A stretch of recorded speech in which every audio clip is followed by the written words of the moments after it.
We are going to be going through fully rotating while we're climbing. I'm going to give you two examples of what fully rotating does not look like, and then we will go through an example of what fully rotating looks like. So in this example, I am climbing this boulder without rotating whatsoever. So I'm not rotating my shoulder towards the wall. I'm not rotating either one of my hips towards the wall. And you can notice that my knees are staying really open. I'm using these externally rotated hips the entire time.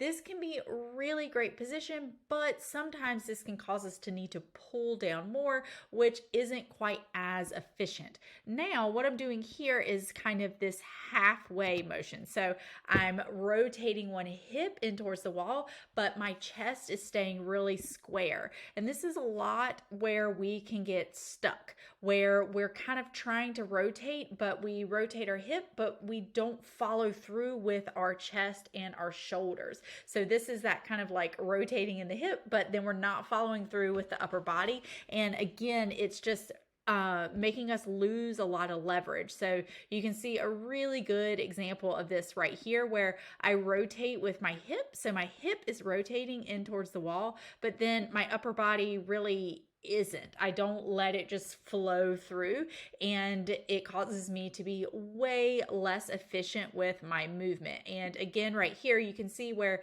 my hip is rotating in, but I'm kind of almost pulling to keep myself square up here.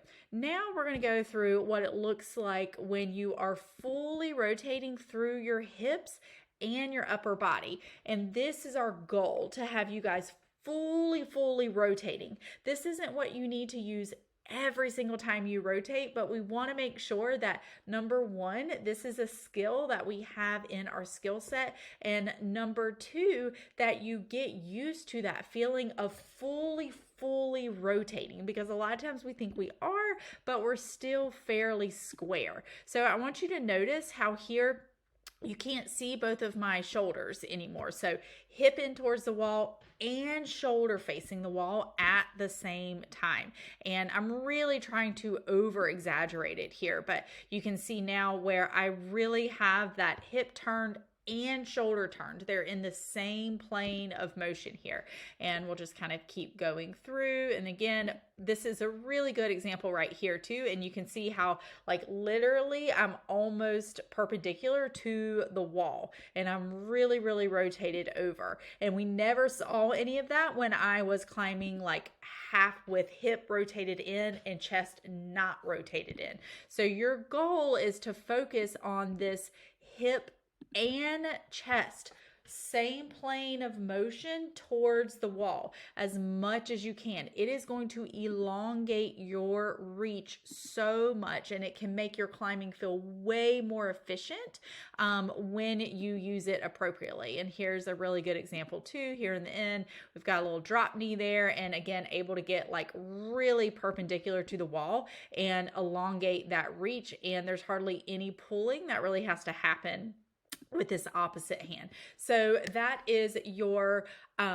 full rotation drill. Again, the goal is to make sure that we're able to get the hip and the shoulder in the same plane of motion, kind of like you can see here. So again, this is using a drop knee, but we want to make sure that we're not always only using open hips, or kind of like that half and half. So half hip into the wall and then no rotation through the torso.